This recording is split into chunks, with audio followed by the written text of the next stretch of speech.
wind and solar power could green the Sahara. Transforming the Sahara. Scientists say installing massive wind and solar farms across the Sahara Desert could affect the weather. According to the paper published in the journal Science, the wind turbines could help to double the amount of rain in the region. The researchers say the wind turbines would work to mix warmer air from above and cooler air from below to create a feedback loop which would increase precipitation and vegetation growth. The large solar panel farms would absorb a larger percent of the sunlight in the area, leading to cooler temperatures. The researchers also believe the energy generated from the wind and solar farms could meet global energy demands. According to the author of the study, the plan could help agriculture, economic development, and social well-being in the Sahara and other nearby regions. Keep watching for more green stories. South Korea and Egypt are building an agricultural city in the desert. Two unlikely partners are in a scientific collaboration that could see a desert turn green within the next half year. South Korea and Egypt are teaming up to build an agricultural city in the North African nation's Qattara Depression sinkhole. The 6-month, $10 billion project will see 50,000 greenhouses constructed by Egyptian workers and managed by Korean experts. Several solar and desalination plants are expected to be built at the site. The project will also see an attempt to produce food and the sugar alternative stevia. If the plan is successful, it could be seen as a model for future anti-desertification projects.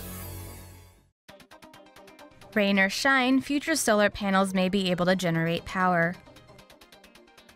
Scientists in China are producing solar panels that can produce energy from the last source you'd expect when we're talking about solar energy: rainwater.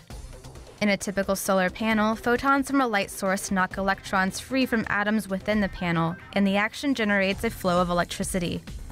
Although solar power technology has been getting increasingly efficient, there's still the tiny problem that solar cells can't produce any power when it's raining. Researchers are introducing a new type of solar panel by adding a layer of graphene or carbon atoms arranged in a honeycomb structure to dye-sensitized solar cells. A flexible layer of indium tin oxide and plastic is included underneath. Graphene has unusual properties that allow electrons to move freely throughout the entire layer. Rainwater contains positively charged ions like ammonium, calcium, and sodium. When water binds to the panel's surface, a double layer of positive ions and negatively charged electrons is created, which ends up producing a voltage and current. Tests of the new solar panels have been able to produce hundreds of microvolts, which is small even compared to a standard AA battery. So there's a long way to go before the new solar panels become more widely used, but more efficient future versions could mean big things for the solar industry. China is building a city covered in plants. The world's first forest city, designed by Italian architect Stefano Borelli, is currently under construction in southern China and is expected to be completed by the year 2020. The forest city is located in a mountainous region north of the city of Liuzhou in southern China. The city will host 30,000 people and will include offices, houses, hotels, hospitals, and schools. The buildings will draw on geothermal energy to provide cooling and heating systems for interior air conditioning. Solar panels will be installed over the rooftops to harvest solar energy. A total of 40,000 trees and almost 1 million plants representing over 100 species will be planted on building facades, in parks, and on city streets. The trees and plants will absorb an estimated 10,000 tons of carbon dioxide and 57 tons of fine dust pollutants each year. Meanwhile, the greenery will produce 900 tons of oxygen annually. A fast rail line will connect the forest city to Liuzhou, a city with a population of some 3.7 million. Vertical forests have become a recent popular concept in architecture. Nanjing in eastern China is currently building 2 green towers that can absorb 25 tons of carbon dioxide a year. Taipei City in Taiwan is also building a carbon-eating tower, which reportedly will be able to absorb 130 tons of carbon dioxide emissions a year. Green energy boat set to circumnavigate the globe. A self-sufficient boat run entirely on emission-free energy is soon set to embark on its maiden voyage around the world. The Energy Observer is a multi-hulled catamaran and former racing vessel that's being converted into a green vessel. It will be equipped with 130 square meters of solar paneling, 2 vertical axis wind turbines, and 2 reversible electric motors. Its green technology allows the boat to run emission-free on solar and wind power during the day. The vessel will also be fitted with electrolysis equipment to produce hydrogen from seawater.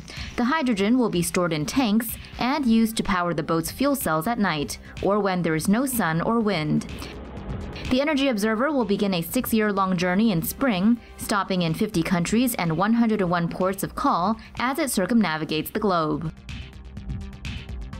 The 4.2 million euro vessel is currently sitting in a shipyard in Saint-Malo, France, awaiting the start of its years-long trip. Solar window blinds can block and harvest sunlight. A California startup has designed window blinds with solar panels that can block out sunlight while harvesting solar energy from it. Each slat in solar window blinds is equipped with monocrystalline solar panels, which can harvest solar energy. The blinds can also track the path of the sun's position and automatically change the angle of the slats to optimize its absorption of sunlight. The company claims the blinds are able to generate up to 100 watt-hours of energy for every square meter when mounted on the outside of a window, or half that amount when mounted inside. Although the slats can automatically change their angles, the blinds can also be manually controlled via an app. The company is hoping to raise $50,000 from Kickstarter in order to mass-produce the solar window blinds. Harvesting energy from the sea. Japanese researchers have come up with special technology that can not only capture energy from waves, but also help protect coastlines.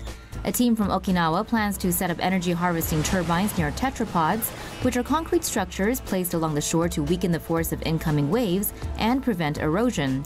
The turbine has 5 flexible blades modeled after dolphin fins. It's supported by a stem that's anchored to the seafloor with mooring cables, which, like the blades, is flexible and can bend under pressure. Inside the turbine head is a magnet electric generator, which transforms wave energy into electricity. The electricity is sent back to the shore via cables to feed into the grid.